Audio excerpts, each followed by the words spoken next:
assentos. Seja Deus louvado nesta noite pela boa oportunidade que temos de estar em sua casa para mais uma vez servirmos a Jesus com alegria. Os irmãos estão felizes com Jesus, irmãos? Amém?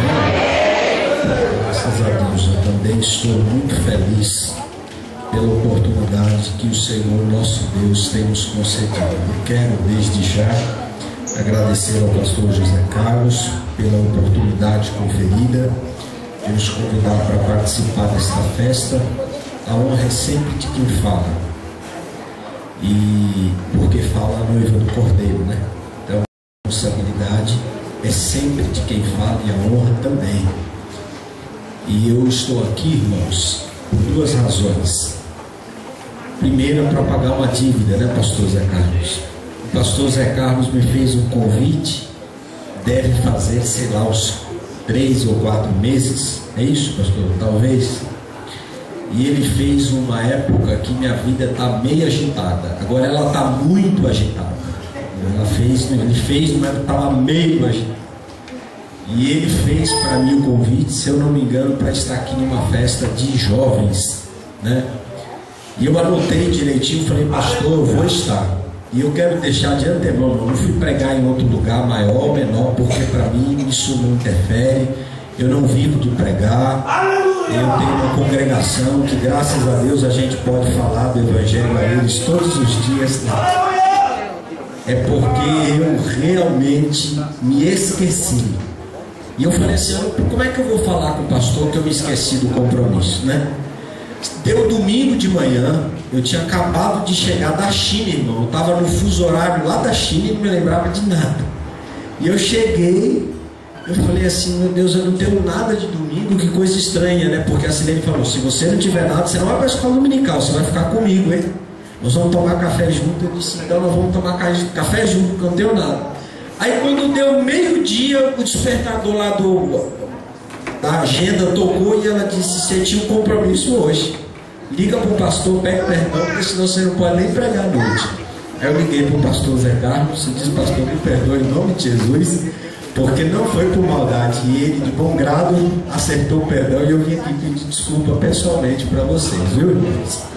E o segundo propósito é porque eu creio que eu estou aqui no tempo certo e na hora de Deus, para fazer uso desta oportunidade a fim de que o nome do Senhor seja glorificado. Quero parabenizar essas irmãs que têm sido coluna de Deus na casa do Senhor, que a bênção do Eterno continue sendo derramada sobre a vida de vocês. Aos amigos, companheiros aqui de Labuta, que o Senhor continue abençoando a todos vocês. Amados, para aquilo que fui chamado, tendo em vista que o tempo não nos é favorável, vamos à palavra de Deus. Abra a Bíblia, o livro do profeta Isaías, capítulo de número 35, verso de número 4. Quando eu digo que o tempo não é favorável, eu não estou reclamando do tempo que vocês me deram não, viu, irmãs? Fique certa disso, que o tempo está suficiente para que a gente fale a palavra de Deus. Isaías 35, verso de número 4, é o tema que vocês, irmãs, escolheram para esta festividade. Assim está escrito, dizei aos turbados de coração, sede fortes, não temais, eis que o vosso Deus virá com vingança, com recompensa de Deus ele virá, e vos contar até 3 e os irmãos, por favor, leiam após mim, ok? 1, 2, 3. Dizei aos turbados de coração, sede fortes, não temais, eis que o vosso Deus virá com vingança, com recompensa de Deus, ele virá e vos salvará. Glória a Deus. Esta é a palavra de Deus para a nossa vida nesta noite. Eu estava orando ao Senhor e refletindo sobre esta palavra, e o Senhor falou muito muitas coisas ao meu coração a esse respeito. Antes de propriamente refletirmos sobre o verso e sobre o capítulo 35, verso 4, eu queria introduzir vocês a pessoa do profeta Isaías. O profeta Isaías, ele é um dos profetas considerado o profeta maior, e não porque escreveu ou foi maior do que as outras pessoas, mas porque os seus oráculos foram juntados a mais do que outros profetas. Ele surgiu em um tempo em que Israel estava no obscurantismo, ou seja, em um período de trevas. E por que trevas? Não porque este povo estava sofrendo o castigo de Deus, pelo contrário, esse povo estava indo bem, mas eles estavam em uma rota que os levaria a um caminho mau.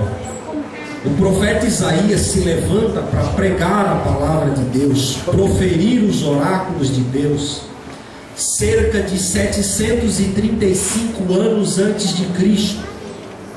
Ele se levanta exatamente no período em que Deus está levantando uma nação que seria a executora de todo o castigo de Deus sobre Israel, que seria Roma. Nessa época, Roma está sendo levantada juntamente com a cidade de Atenas e Esparta, lá na Grécia. O cenário mundial está confuso, porque o Egito quer ser potência mundial, mas a Babilônia também quer ser potência mundial. E logo as guerras começam a acontecer. E quando essas guerras começam a se formar nesse cenário de batalhas, a nação de Israel estava vivendo até então um momento de prosperidade, de bênção. É por isso que a palavra de Deus na boca do profeta foi difícil de ser ouvida. Quando nós usamos a palavra de Deus para falar a alguém, por exemplo, que está enfermo, que está passando por um vale, essas pessoas têm mais facilidade, não que é certeza que elas vão dar ouvido à palavra de Deus. Mas se você vai, por exemplo, de um hospital e prega a palavra de Deus, as pessoas ali dão mais atenção, porque algumas julgam que não tem mais tanto tempo de vida. Agora, por exemplo, se nós nos propormos a falar a palavra de Deus, sairmos hoje agora após o culto e irmos em alguma porta de uma balada pregar o evangelho de Jesus, a maioria dessas pessoas vão olhar para nós com deboche e vão dizer: não, eu tenho mais o que fazer, eu vou me divertir, eu vou me dar aos prazeres da vida, porque eu tenho uma longevidade de tempo pela frente e eu não estou muito preocupado com esse negócio de estar próximo de Deus. O ser humano sempre foi assim. Ele teve muita dificuldade de conviver com a bênção de Deus. Geralmente as pessoas convivem com Deus no vale, mas quando estão na cidade de Canaã, elas esquecem da bênção de Deus. Aonde há terra que mana leite e mel, deveria também haver comunhão com Deus dessa terra. Mas o povo não costuma agir assim. O povo costuma, quando a bênção está sobre a sua vida, dar as costas para Deus. E foi exatamente por esta razão que Deus levantou profetas. Deus nunca levantou profetas para falar ao povo quando o povo estava de bem com ele. Deus sempre levantou profetas para falar quando o povo não estava muito bem com ele. Então eu, particularmente, os irmãos lá do Pedro Nunes já me conhecem um pouquinho, vocês vão conhecer gradativamente. Eu costumo dizer que eu não acredito muito, pastor Marafon, e o senhor é idoso aí mais tempo nessa caminhada, pode me ajudar. Eu não acredito muito nessas profecias de hoje, que os profetas chegam para as pessoas e dizem assim: eis que eu te digo, eu tenho me agradado de ti. Eu não acredito muito nisso. Porque eu particularmente sei que eu posso estar muito melhor com Deus do que o que eu estou hoje. Eu orei hoje para vir aqui, mas eu poderia ter orado muito mais. Eu li a palavra de Deus para vir aqui, mas eu poderia ter lido muito mais. Eu jejuei para estar aqui, mas eu poderia ter jejuado muito mais. De forma que eu particularmente não acredito muito nessas palavras que levantam a gente lá em cima, colocam o nosso ego lá em cima.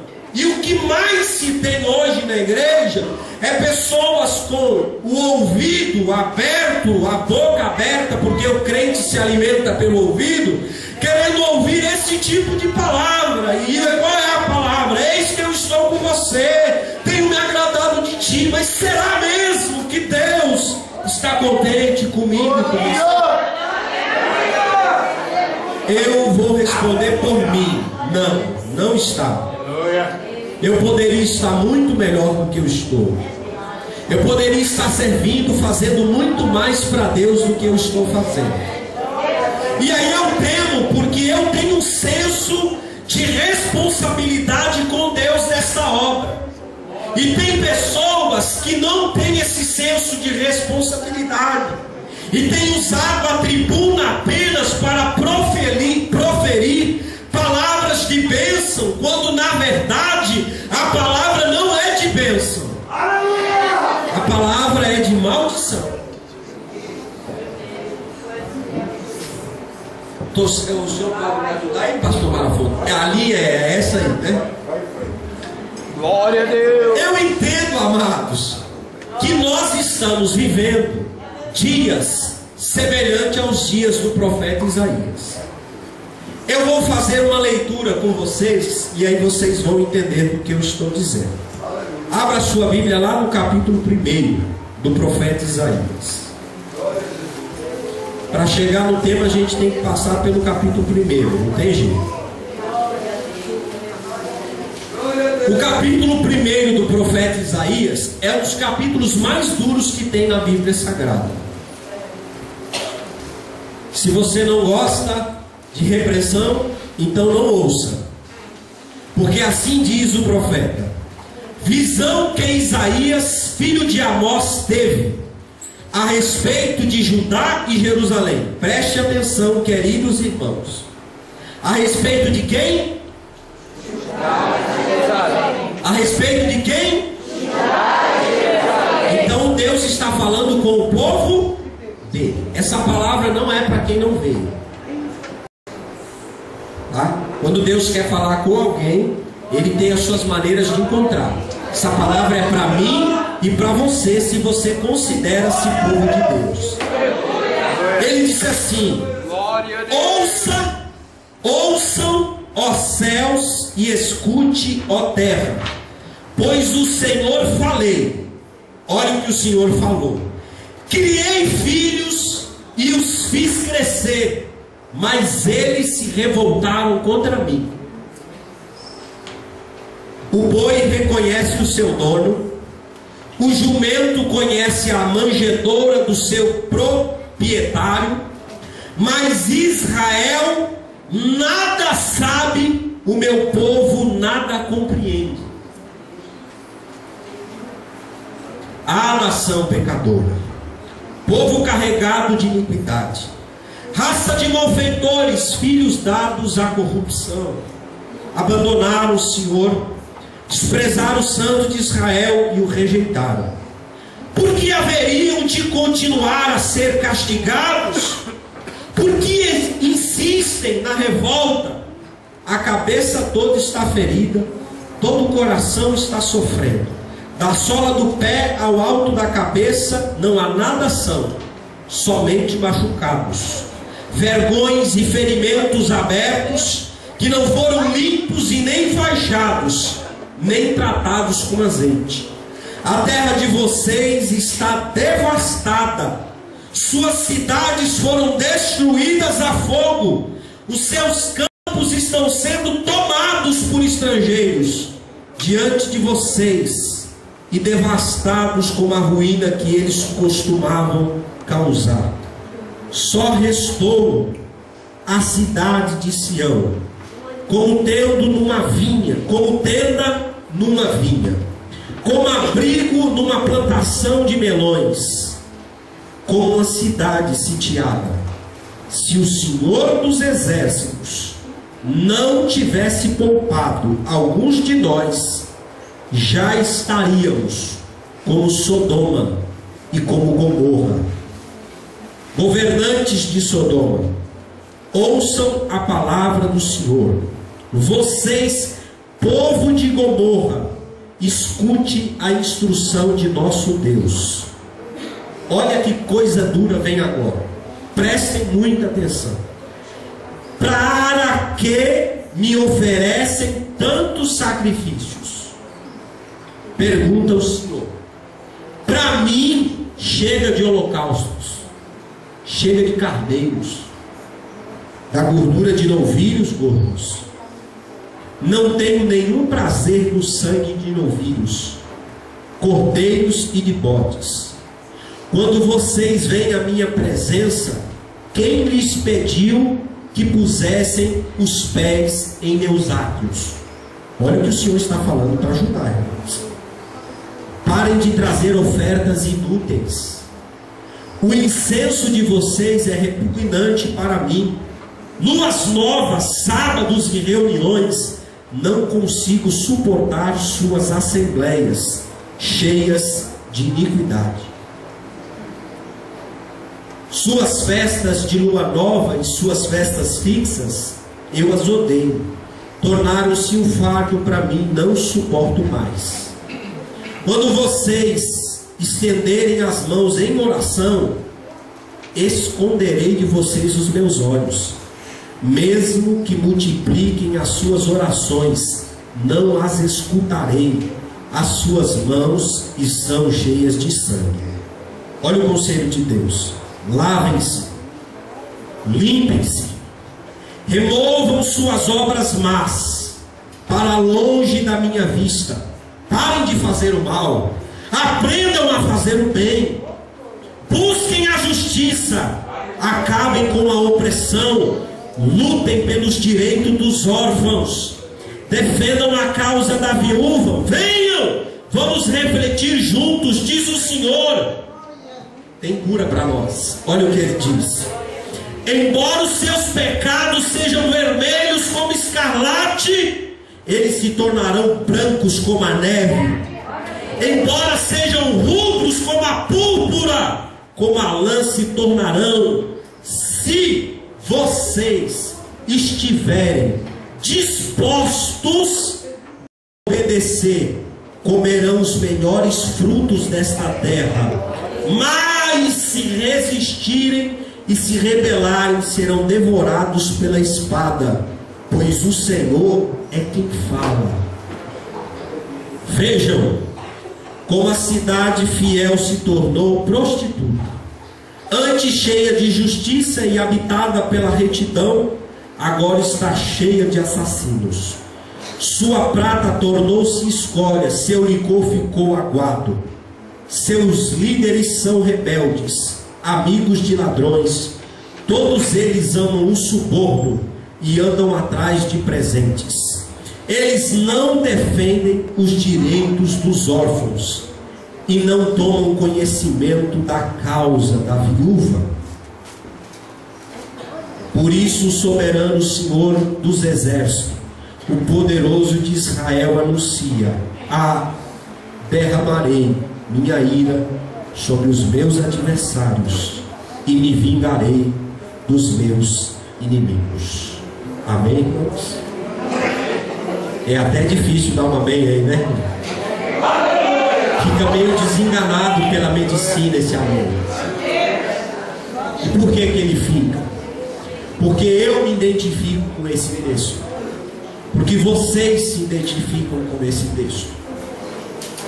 É óbvio que a proposta desse profeta não é a mesma do dia de hoje, porque os nossos pecados são diferentes. Mas há algumas similaridades aqui que nós precisamos comparar. Deus chamou Israel e disse assim: eu não quero mais congresso. Eu estou parafraseando para entender. Eu não quero mais congresso. Festas fixas, aqui entendam como congressos. Eu não quero mais congressos. Eu não quero mais ofertas. Eu não quero mais dízimos. O que eu quero agora é que vocês me obedeçam.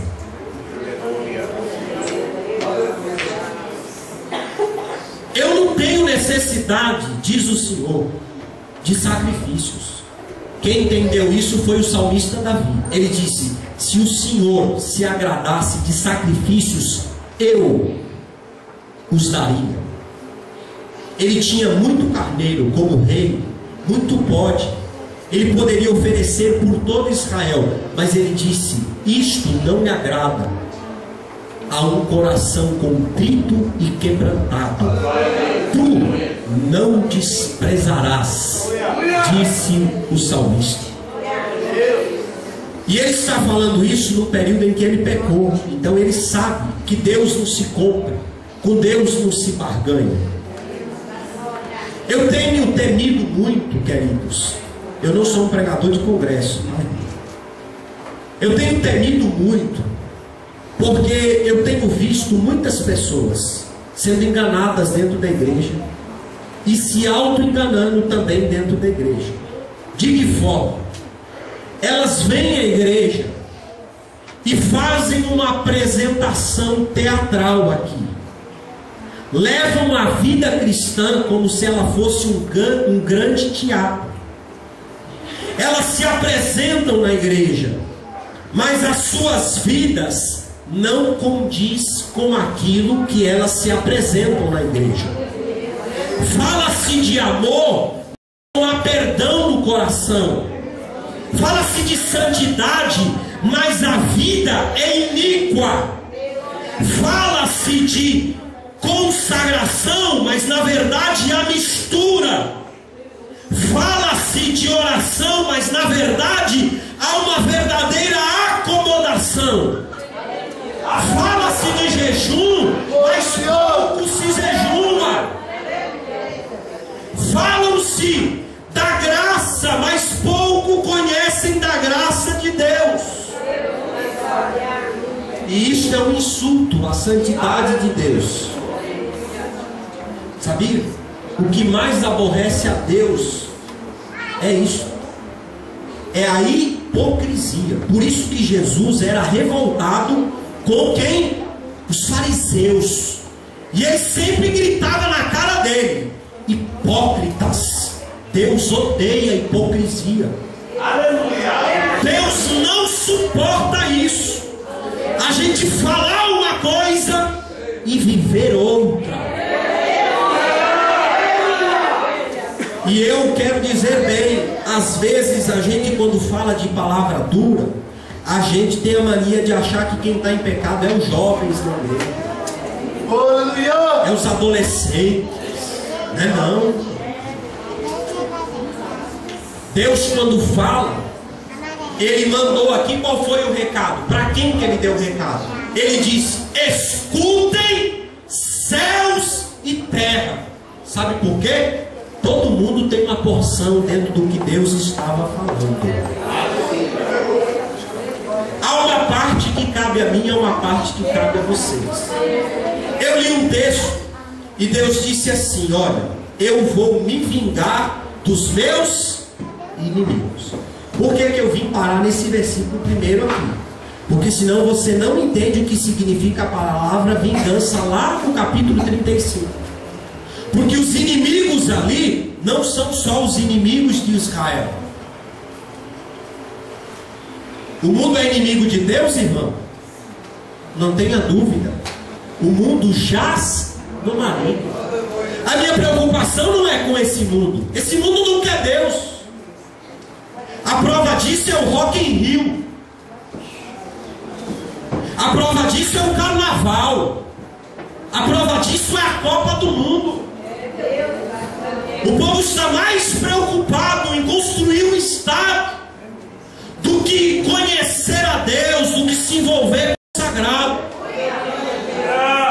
E eu temo a assim que 2014 possa ser um ano assim de muitas surpresas, inclusive espiritual, para a igreja. Crente preocupado se o Brasil vai não ganhar a Copa do Mundo. Mas isso para mim pouco importa. Aí alguém vai dizer, você não é patriota. Eu não ganho nada se o Brasil ganhar ou não a Copa. Pouco me importa saber se o Brasil está ou não preparado para a Copa do Mundo. Eu gostaria muito mesmo é que o caso do Mensalão estivesse sendo julgado com seriedade. Que as coisas erradas na nossa nação estivessem sendo colocadas em ordem. Mas isso não está ocorrendo. Então eu não posso ficar olhando lá para fora e ficar criticando lá. Eu tenho que olhar aqui dentro e verificar se aqui dentro já não há alguma contaminação. Porque eles são inimigos.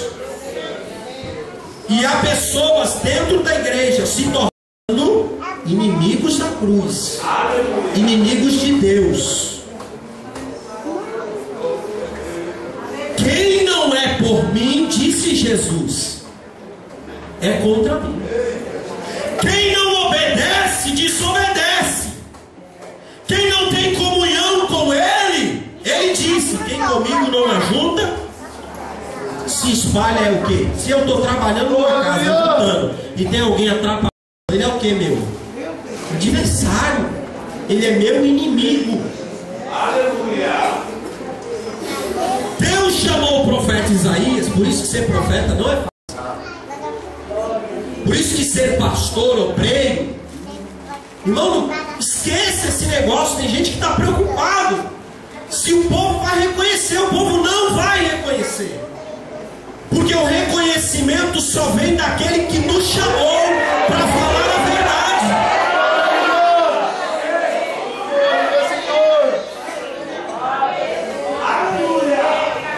Se os profetas estivessem preocupados em receber aplausos humanos, eles nunca abririam a boca para falar nada. Olha que palavra dura que esse homem proferiu. Ele mandou o povo cancelar as festas. Sabe por quê? Porque nós estamos vivendo dias semelhantes a esses, irmãos. Nós hoje estamos num congresso de círculo de oração. E eu vou dizer uma grande verdade. Nós estamos orando muito pouco, ou quase nada. Esse ano, o ano passado, minto, as irmãs queriam fazer um congresso lá no Pedro Nunes. A oração nossa é na quarta-feira.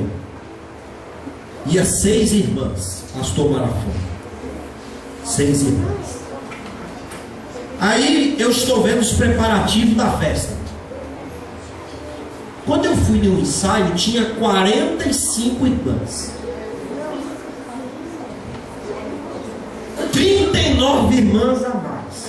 Eu chamei a minha esposa e disse, nós não vamos ter congresso. Não, mas não vai ter. E acabou. Eu vou comemorar o quê? O que eu vou comemorar, pastor Ronaldo? A infidelidade de um ano. Porque as pessoas se despertam um mês e aí vem aqui e diz, eu vou receber, eu vou sair assim. Não, irmão. Não tem nada disso. Não é assim que funciona com Deus. Deus não está de olho nesses 3 dias de festa ou 2. Deus está de olho desde o primeiro dia de janeiro, quando você fez um voto de fidelidade, de andar alinhado com Ele. E Ele sabe se você está ou não honrando isso. Entende como é difícil, irmãos? Eu não vim aqui te desanimar, de hipótese alguma. Você sabe por quê? Porque eu creio nessa palavra que o profeta também disse. Ele, apesar de relatar, denunciar o pecado, ele fez um convite para a nação de Israel. Ele disse, venham, lavem-se, limpem-se, porque por mais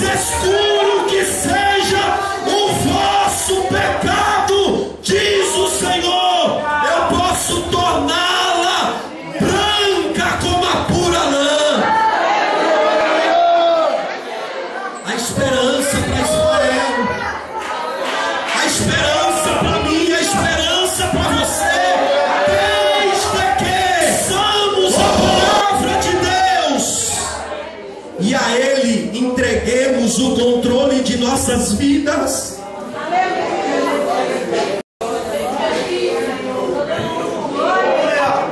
Essa é a palavra de Deus, irmãos.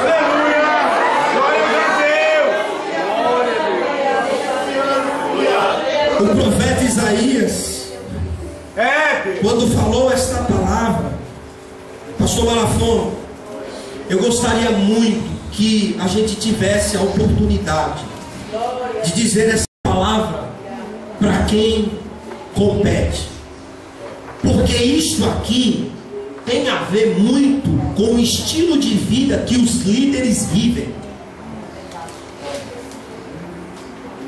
Todas as vezes que Israel se tornou uma nação pecaminosa, tinha muito a ver com os líderes. Veja bem, não vá dizer por aí que o pastor Ivan está criticando o pastor presidente. Não é isso. Não é isso que eu estou dizendo. Isso tem a ver com o nosso conforto de não falar a verdade, de se preocupar se a igreja vai estar cheia ou não para ouvir. Você sabe por que essas igrejas estão cheias por aí? Eu não tenho nenhum problema com os meus cultos de semana. Eu não tenho superlotação na semana na igreja. Não tenho não, irmão. Vai poucas pessoas. Até tem ido um número melhor. Mas se a gente olhar para esses grandes aí, a gente fica até em crise. O camarada faz mais de 10 reuniões num dia, e as 10 reuniões assim, ó, é 40 mil pessoas, é 20 em um lugar, é 5 mil em outros. Aí você para ouvir o que essas pessoas estão dizendo. Elas estão apenas enchendo egos.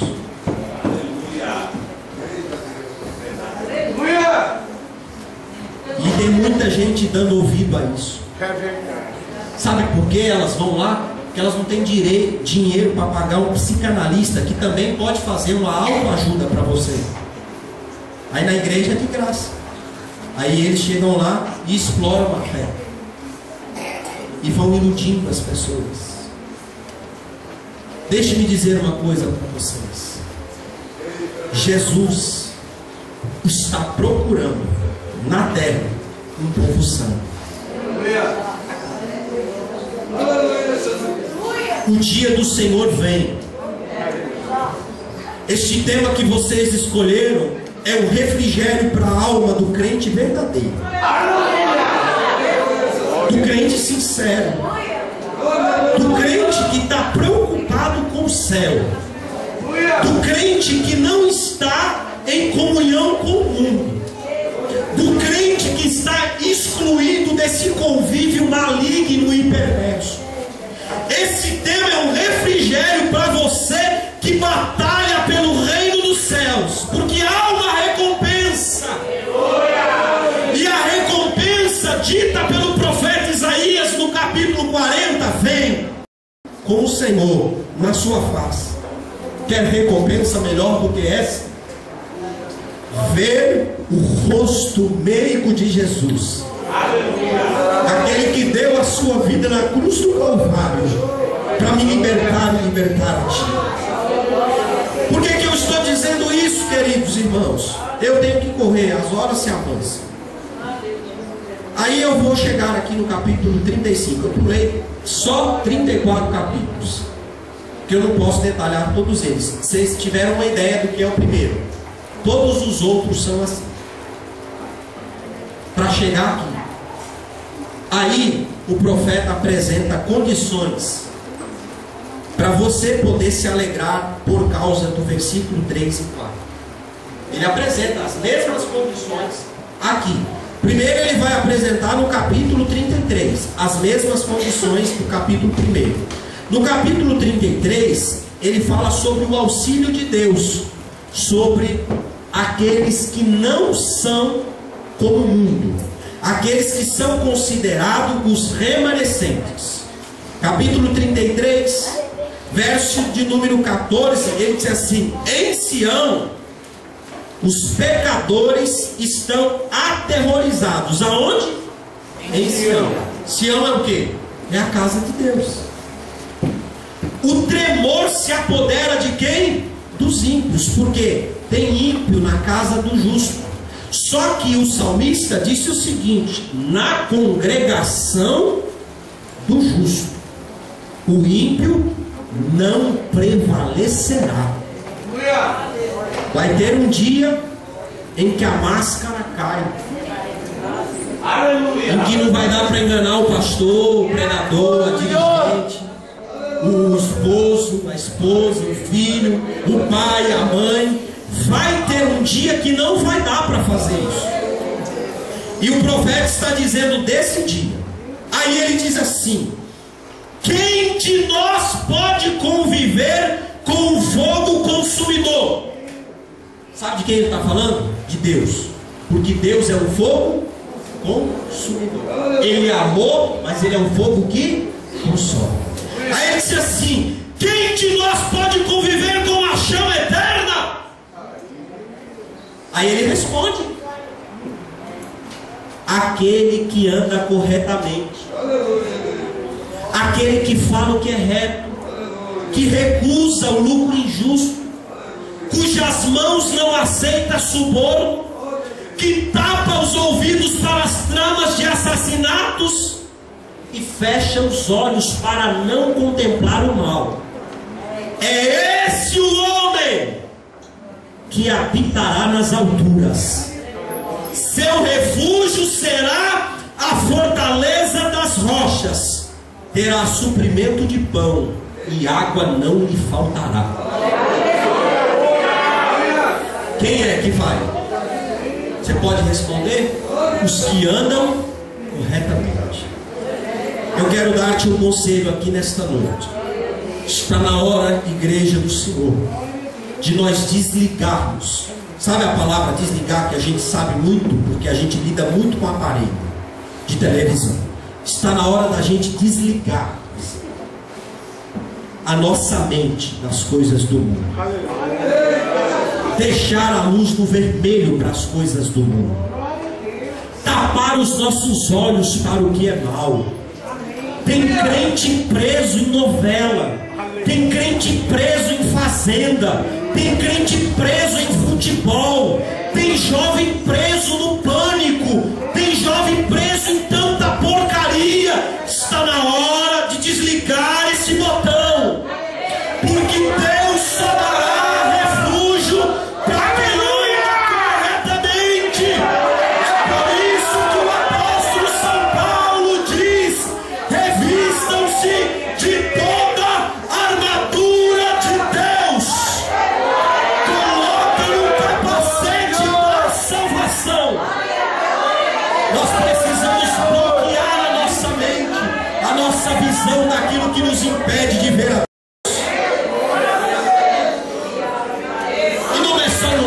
porque os escândalos estão dentro da igreja. Está na hora da gente deixar de olhar os tropeços dos nossos irmãos. Está na hora da gente deixar de olhar os tropeços dos grandes e olharmos apenas para o autor e consumador da nossa fé, em cuja nossa esperança está firmada, porque Ele não nos decepcionará.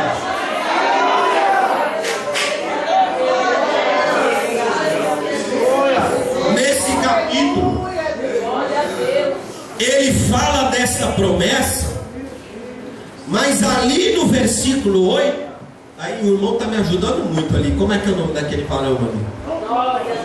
Júnior. Aí o verso 8 do capítulo 34, já que ele está ali, 35, perdão, varãozão, 35.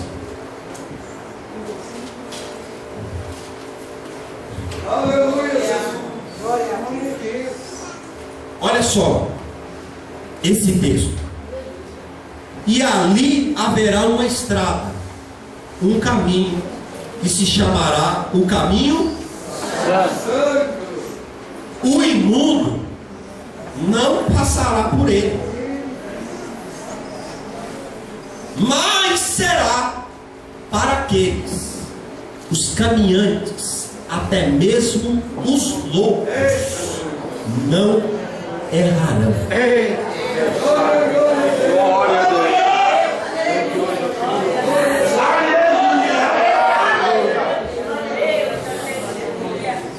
Você está entendendo o que tem o sentido do versículo que vocês escolheram como tema? Só tem sentido. Eu gosto da versão NVI, eu vou ler na minha versão, para você entender. Olha só que interessante. E ali haverá uma grande estrada, um caminho que será chamado caminho de santidade. Isso aqui, irmão, acabou-se. Não estão falando mais de santidade. Não estão falando mais de separação, de pureza. As pessoas não querem mais ser confrontadas com o seu pecado. E a grande verdade é uma só. Sabe por que as palavras desse homem ecoam até os dias de hoje? Sabe? Porque um dia ele entrou no santuário de Deus, capítulo 6 do profeta Isaías. E ele entrou e teve uma visão. Qual é a visão que ele teve? Ele viu um trono. E nesse trono havia um que estava sentado sobre o trono, cujos seus pés estão sobre o globo da terra. Ele tem um cetro de justiça nas suas mãos. Ele governa de mar a mar, de oriente ao ocidente. Ele está centralizado no meio da adoração. Tem serafins e querubins cantando. E o cântico deles é Kadosh, Kadosh, Kadosh, Yahvé Sabaoth, Santo, Santo, Santo, é o Senhor dos exércitos. Está cheia da sua glória. E ele diz que os umbrais das portas batiam e tremiam. Os querubins tinham medo de olhar para Deus. Ele também tem medo, porque ele vai dar um grito. E o grito dele é: ai de mim, porque vi o Senhor e sou um homem de impuros lábios, e habito no meio de um povo de lábios impuros. Aí é uma solução, porque ele reconhece o seu pecado. E quando ele reconhece o seu pecado, a Bíblia diz que um daqueles personagens foi debaixo do trono de Deus, pegou uma brasa viva, uma tenaz, e desceu ao encontro do profeta. E foi com ela e tocou-lhe a boca e disse: o teu pecado está removido. Ele sentiu o perdão de Deus, e uma voz ecoou: a quem enviarei e quem há de ir por nós? E ele disse: eis-me aqui. Sabe qual é a condição para a gente poder cantar esse hino aqui do capítulo 35? Sabe qual é a condição? Mudarmos a nossa vereda, reconhecermos os nossos pecados, mudarmos a rota da nossa vida, ligar a nossa vida no trono da graça, porque só assim nós vamos ver o Senhor. O meu tempo já se vai, mas eu quero deixar um conselho para vocês. O verso de número 9, servo de Deus, do capítulo 35, ele diz assim: ali não haverá leão algum, nenhum animal feroz passará por ele, nenhum deles se verá por ali, só os redimidos andarão por ele. Ali está. Ali não haverá leão, nem animal feroz subirá a ele, nem se achará nele, porém só os redimidos andarão por ele. Sabe qual é a boa notícia que eu venho lhe trazer aqui nesta noite? É esta: quantos aqui são redimidos? ou remidos? Você é remido? Você é remida? Você é remido? Se você é remido, você vai andar por esse caminho. Mas todo remido reconhece três coisas para eu poder encerrar. Perfeito? Três coisas. O que é a palavra remido? Ela vem do mesmo radical de redenção. Ela vem daquela mesma palavra lá do livro de Ruth, lembra? Quando Ruth encontra Boaz e ele é o seu resgatador, o seu remidor. A palavra remido tem que ter três significados para mim e para você, que é o significado que tem na palavra de Deus. Primeiro, pagamento. Segundo, libertação. Terceiro, resgate. Vamos repetir? Primeiro, pagamento. Segundo, libertação. Terceiro, resgate.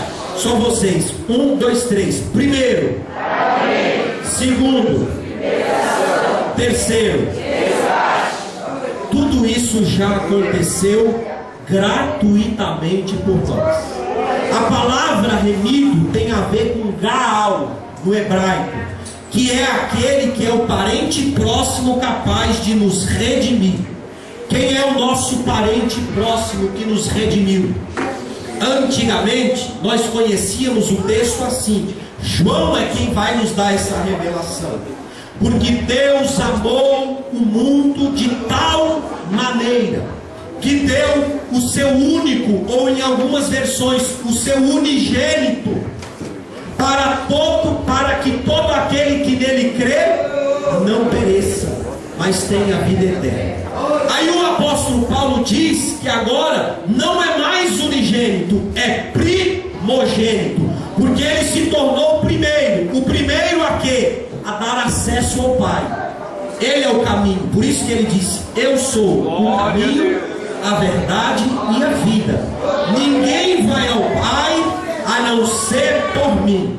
Ele era o único que poderia ver Deus. Eu e você não poderíamos. Ele nos viu, sabe aonde? Nas trevas. Estávamos presos e havia um preço para o nosso pecado. Era a morte. Ele se compadeceu do meu e do seu estado. Foi lá na cruz do Calvário e fez um pagamento. O pagamento foi com a sua própria vida. Ele disse: eu pago para que ele seja salvo, para que ela seja salva. Pagou uma dívida que eu e você não poderíamos pagar. É por isso que o apóstolo São Paulo disse que ele pegou a cédula que nos era contrária e gravou-a na cruz, fazendo-a um espetáculo para os homens.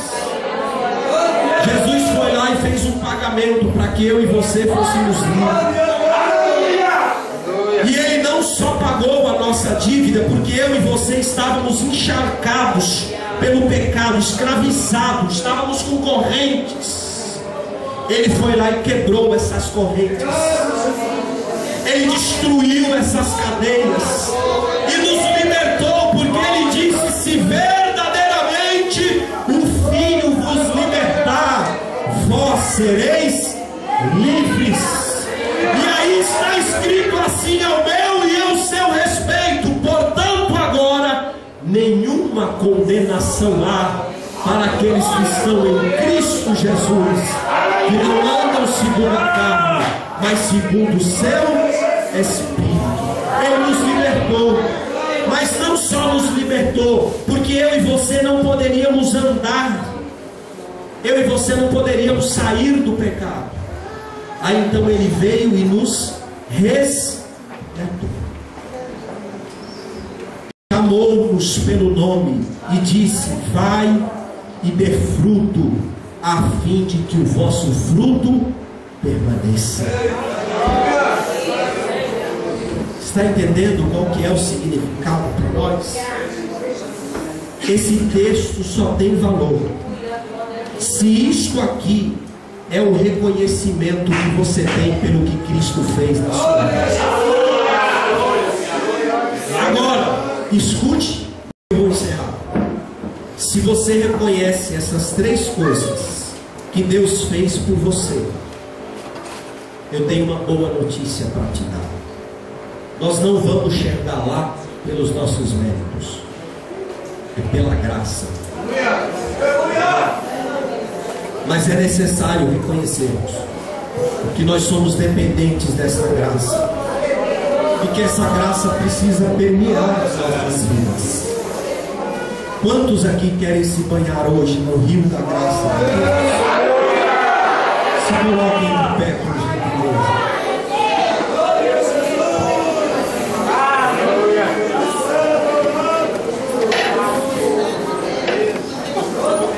Aí está escrito assim, verso 10: e os que o Senhor resgatou voltarão, entrarão em Sião com cantos de alegria, duradoura alegria. Coroará a sua cabeça, júbilo e alegria se apoderarão deles, e a tristeza e o suspiro fugirão. Eu não sei como você entrou aqui hoje. Talvez você entrou aqui em pranto e chorou. Mas eu tenho uma boa notícia para te dar. O choro vai ser levado nesta noite. Aleluia! A depressão, a angústia vai ser levado nesta noite. Porque os resgatados, os redimidos, sentirão a alegria da salvação. Quantos querem sentir a alegria da salvação? Então curve a sua cabeça e comece a orar ao Senhor, a fim de que Ele perdoe o teu pecado, a fim de que Ele aceite a sua oração e Ele mande um renovo dos altos céus sobre a sua vida,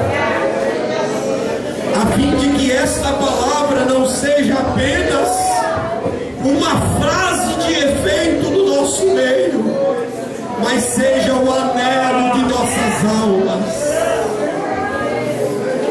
Oramacachanda, Ramacantô,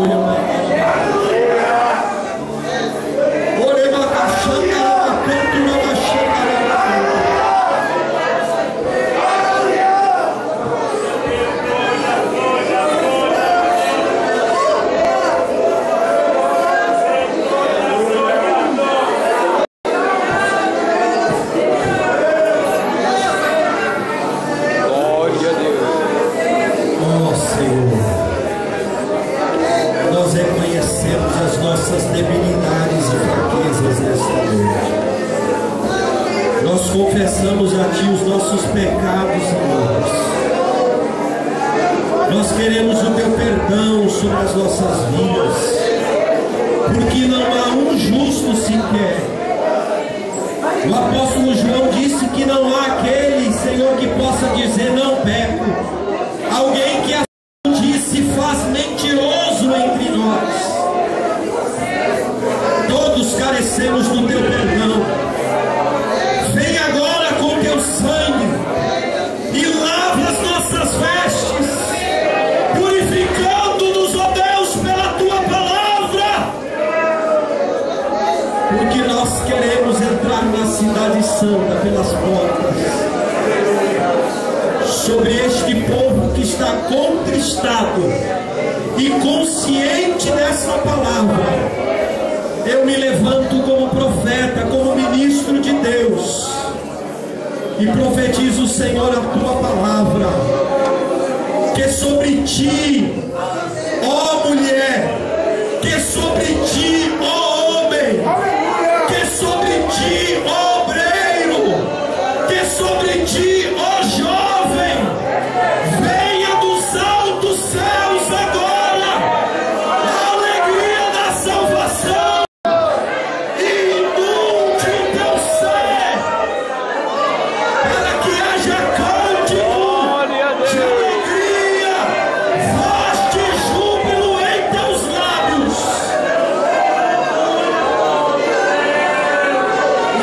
Sinta o refrigério de Deus sobre a tua alma.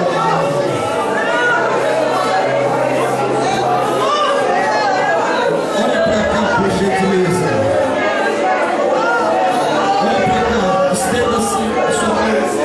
Não para abençoar, para ser abençoado. Eu quero fazer uso das palavras do profeta Isaías. Profetizar para você o segundo tempo que Isaías profetizou. Levanta-te e resplandece, porque já vem nascendo a tua luz, e a glória do Senhor está nascendo sobre ti, sobre ti, sobre ti, sobre ti, sobre ti, sobre ti, sobre ti, sobre ti, sobre vós. Sejam cheios do Espírito Santo, sejam cheios do Espírito Santo, sejam cheios do Espírito Santo. Glória a Deus.